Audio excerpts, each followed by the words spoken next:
Okay, so hopefully you can see my this screen came in clustering numerical example. नजर आ रही है ना सबको? Yes, sir. Okay good. अच्छा, इसमें मैं ये चाह रहा था कि मैं आप लोगों को थोड़ा सा ये भी बताऊं कि ये सिर्फ डाटा पॉइंट्स जो हम ग्राफ के ऊपर बनाते हैं उसके लिए नहीं हो सकता यूज। तो मैंने इसलिए इसको कहा कि इसको किसी रियलिस्टिक या रियल डाटा के साथ रिलेट करके एग्जांपल जनरेट करके दो। आज हैं क्या नाम है, Sufiyan, foreign student, otherwise continue. Sufiyan, I think Sufiyan, are you there?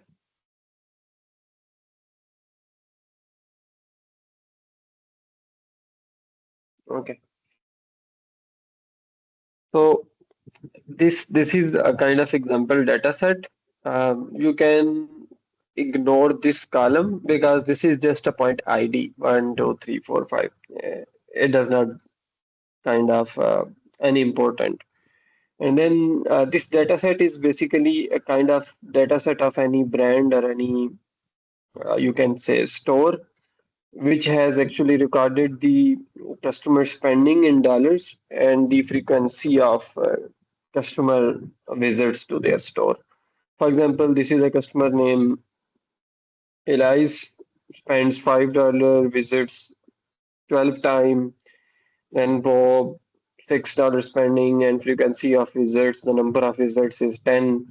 So this is a kind of the data set of customer visits with any brand, and customer want you to segment or create the groups using this data set and separate out the students, the occasional or treat kind of segment of the customers, and the premium or the loyal customers. So of course, if we generally see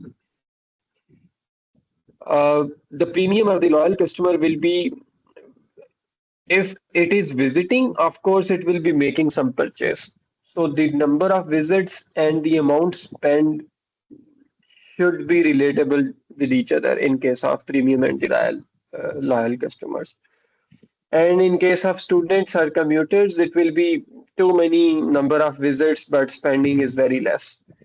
And occasional are kind of this segment of the customer will visit, like frequency of visit will be very low because it's occasional, and of course the spending will be low like that. So these three groups that we have to create.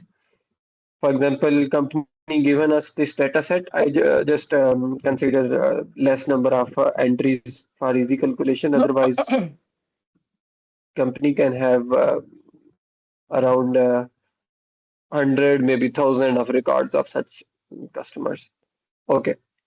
So on the basis of the requirement that we have to create the three groups, we know that the number of clusters in our algorithm K-mean clustering will be three because we need to create the three segments of the customers: student segment, occasional, and premium. Okay.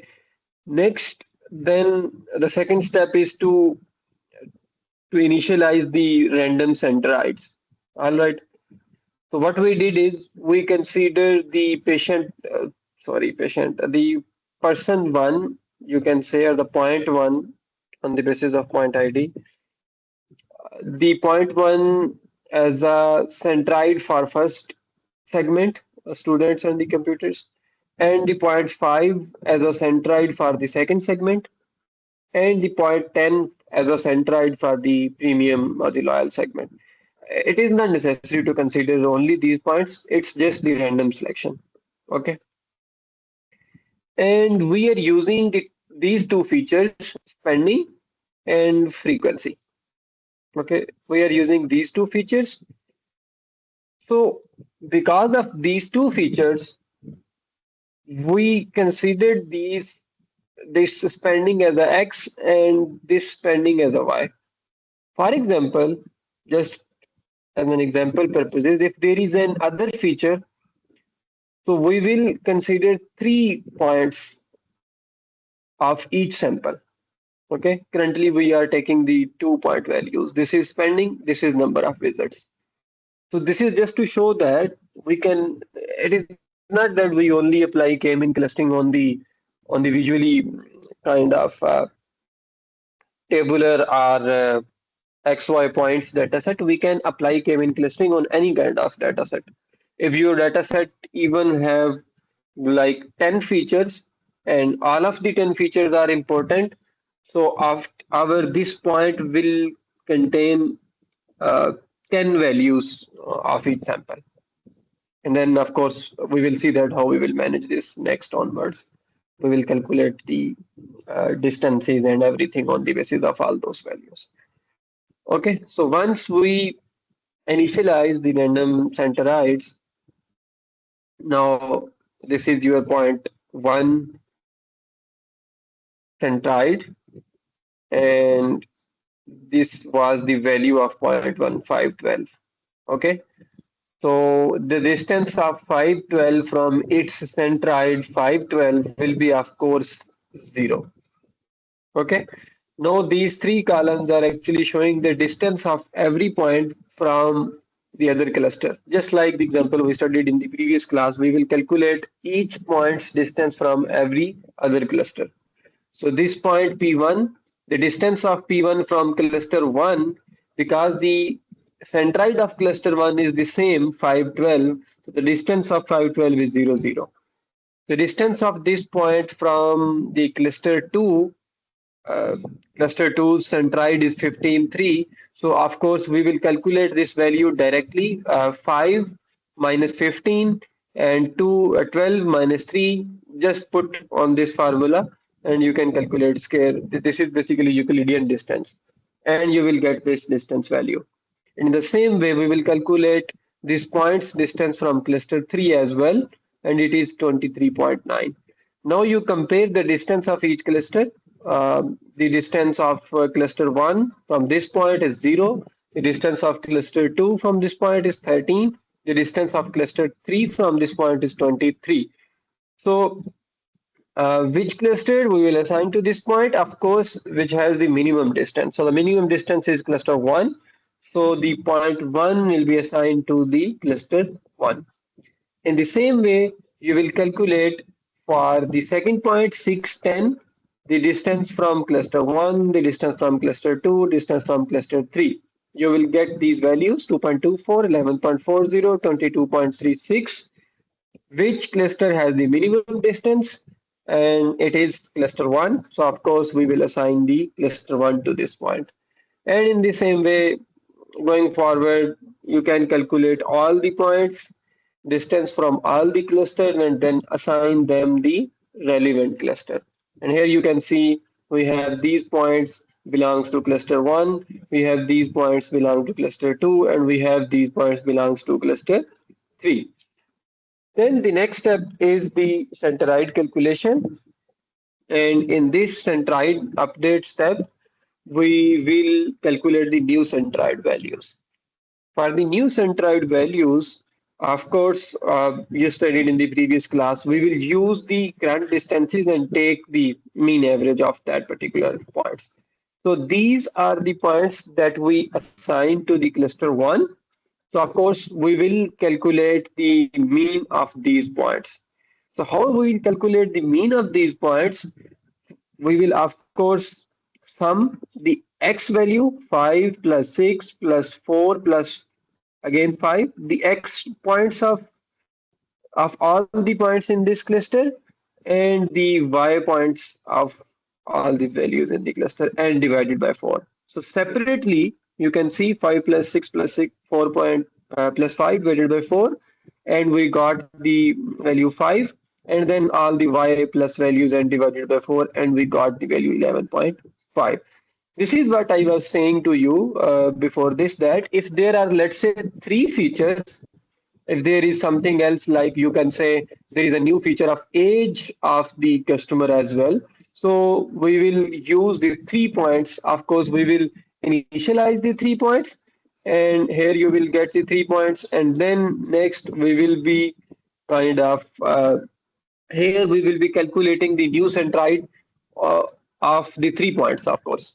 Okay. If there are 4.5 points, so this thing will be according to the total number of features. So you got these number of new centroids. Now your new centroid for cluster 1 is 511, for cluster 2 is 16 3.5, and for cluster 3 is 27 and 14.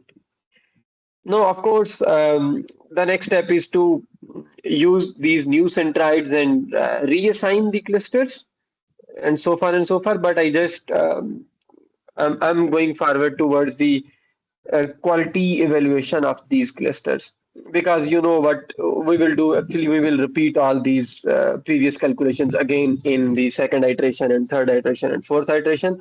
I'm assuming let's consider this iteration as a good iteration, and let's move forward towards the next step of David Boulder Index quality evaluation.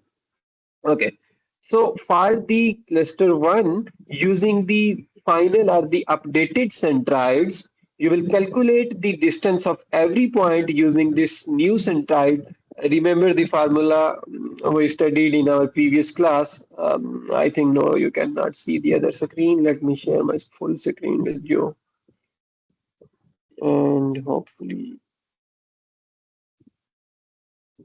entire screen here. Yes.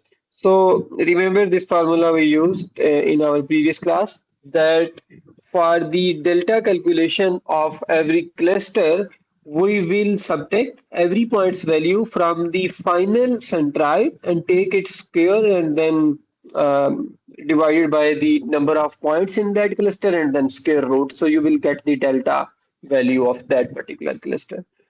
So now this value is basically these values, the S1, the S2, and the S3 is basically delta 1, delta 2, and delta 3 for every cluster. So what we did is this 0.5 is basically coming after the calculation of this points difference from this final centroid, okay, and you got this particular value.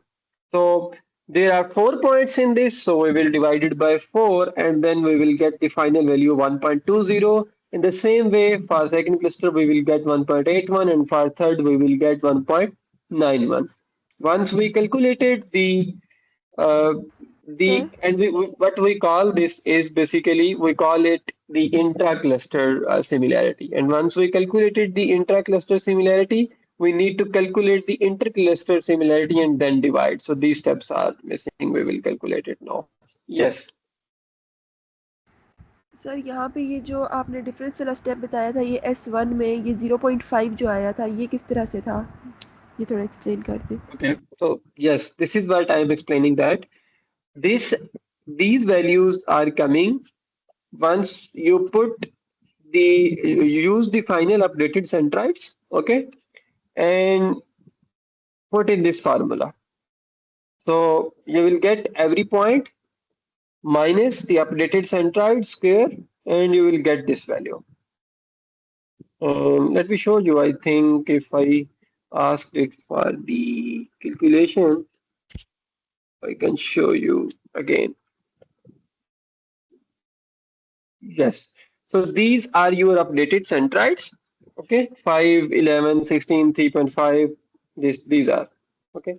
So these are your updated centroids. And now we have to calculate the dispersion. And you know, for the David Boulder index dispersion, we need to calculate two things. One is intra-cluster similarity using this formula, and one is intercluster similarity using the direct differences. Okay, and then we need to divide the intracluster similarity by intercluster similarity to calculate the dispersion. So using the updated centroid, we'll put the values in this formula. This is the same formula. You can see the square root and 1 over nk, total number of points in that cluster, and then the mean of that cluster. So the values are, you can see this is the total number of points in the first cluster is 4. You can see here the total number of values in assigned to first cluster is number of points are 4, and the updated centroid of this is 5 and 11.5. So use these numbers, you can directly put 1 over nk. 1 over nk will be 1 over 4, and then use the updated centroid to calculate these values. And for that, for the first point, let's say 5 minus 5 square. Okay, the first point's value is actually 5. You can see here 5. The centroid of this is 5. So 5 minus 5 square. And then second value is 12. Y minus y minus 11.5 square. You will get 0.25 for this point. And then next, the same for the second point, same for the third point, and same for the fourth point. So for all these 4 points, you will got these values 2.25, 1.25, 3.25, and 0.25. These are the values for this part of the formula, mean values, just mean values calculation. Now we need to divide these by the total number of points to get the final values. So of course, what we will do is we will sum all these values calculated. It will become 7, and then we will divide it by the total number of points in this cluster. It will become 7 by 4, and then we will take the square root of this value, and you will get 1.32. So sir in the यहाँ पे same way, dispersion you का मतलब क्या है? dispersion. Okay. So what is dispersion actually? Let me show you from this example. Okay. Let me find the suitable example. Let me study it. Okay. Here you can see in this example, we did the K-mean clustering on this data set, and these are the kind of original data points, and these are the clusters, are the data points visualization after K-mean clustering. So you can see this is your one cluster, this is your second cluster values, and this is your third cluster values. Dispersion actually gives us two values. Okay.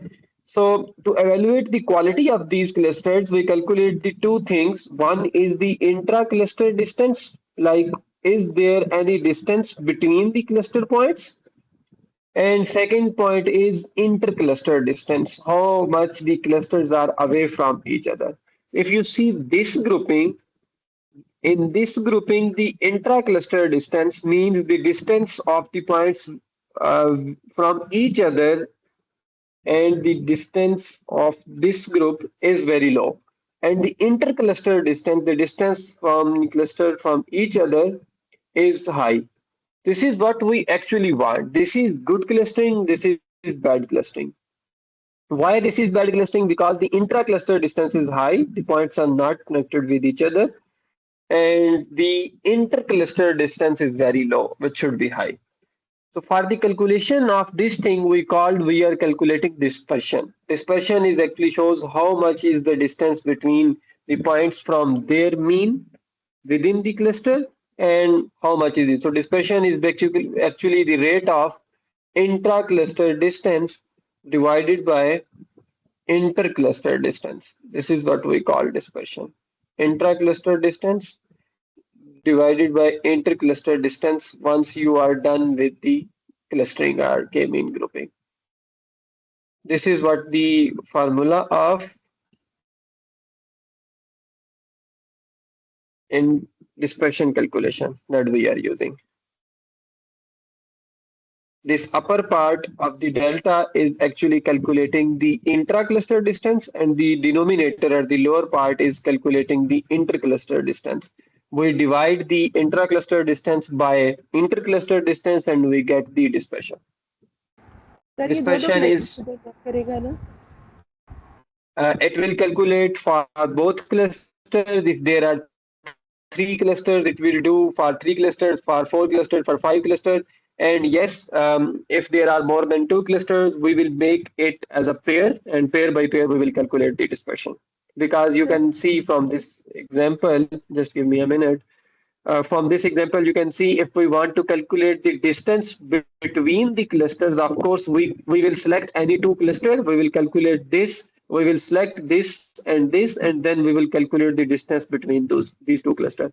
And the other way is we will select we will select any other two cluster and then we will calculate the distance between those. So of course, if there are more than two clusters, you will make the pairs of two and then calculate the distance between those. And then finally, we will see that next in the example, how we will finally evaluate the quality of these clusters. Yes, sir फिर तो ये सारे combinations try करेगा ना और फिर उनको सम कर yes, देगा. yes, it will try all the combinations.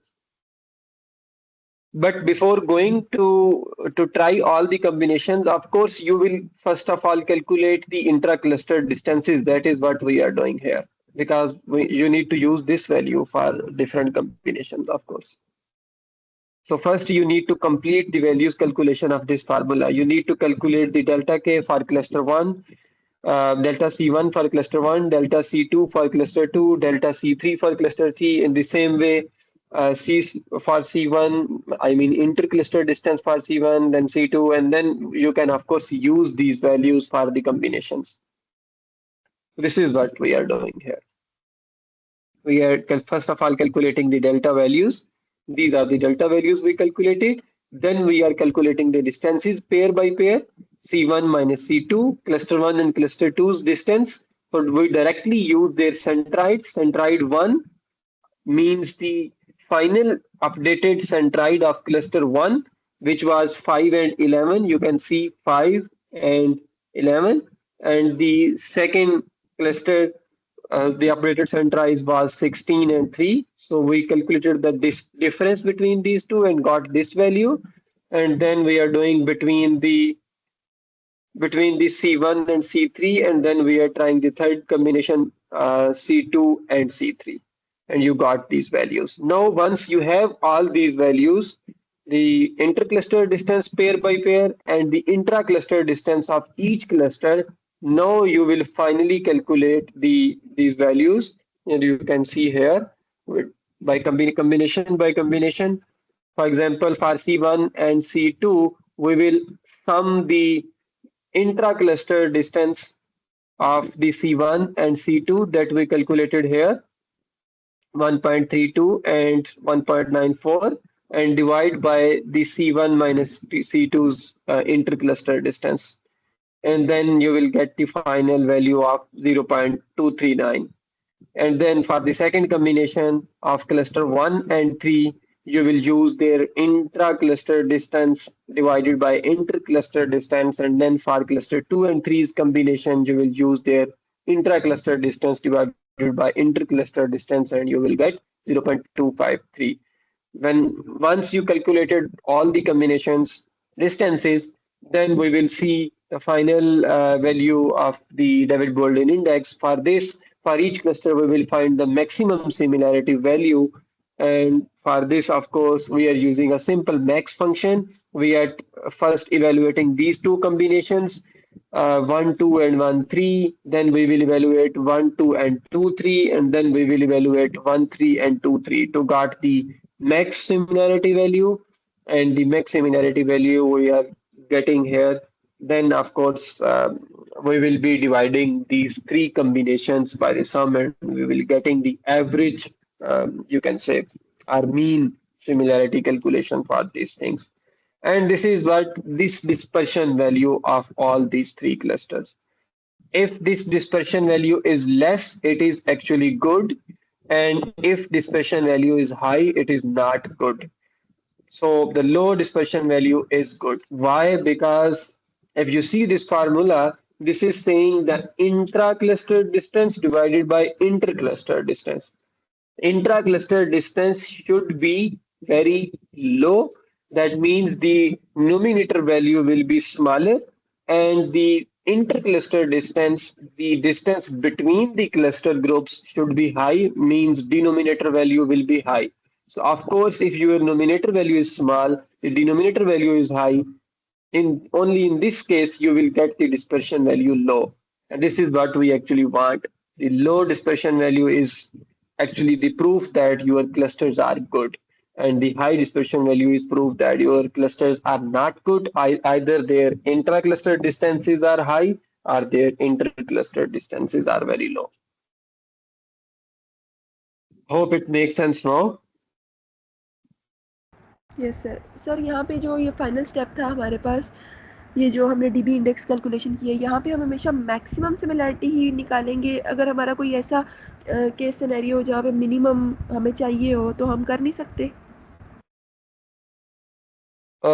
Good point, but I think so because this is basically how you calculated these. These are your discussion points. So we are considering the maximum similarity because at this point, this similarity is showing the, you can say, the similarity of the clusters with each other. So that is why we are considering the maximum similarity at this point. And this dispersion is, you can say, somehow the dissimilarity thing. So that is why we are trying to minimize this thing. Sir यहाँ पे जो ये bracket में S12 और S13 लिखा हुआ है, ये किस बेसिस Yeah. पे लिखा गया है? This is just because in more than two clusters, we tried different combinations. So out of these combinations, we are trying to get the max value of each combination. For example, the cluster 1 and 2's, when we were calculating the cluster 1 and 2's values, similarity values, we got this value, 0.239. Then we are making the combinations of these with each other. So we are comparing the value of group S12 means cluster 1, 2 with the S13 means cluster 1 and third, because there was no directly comparison made first before this calculation. So now we are actually trying to get the maximum similarity out of these two clusters. S12 has 0.239 and S13 has 0.152. So out of these two values, the maximum is 0.239. Sir ये बड़े data set पे हमारे पास काम करता है और उसको Yes, फिर मिनिमाइज हमारे पास करता है स्टेट स्पेस को या नहीं? yes, it does.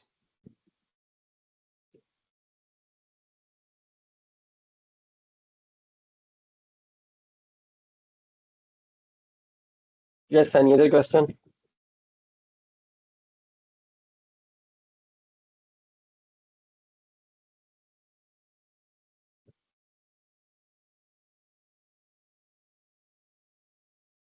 Okay, so I will share this example with you people on the JCR.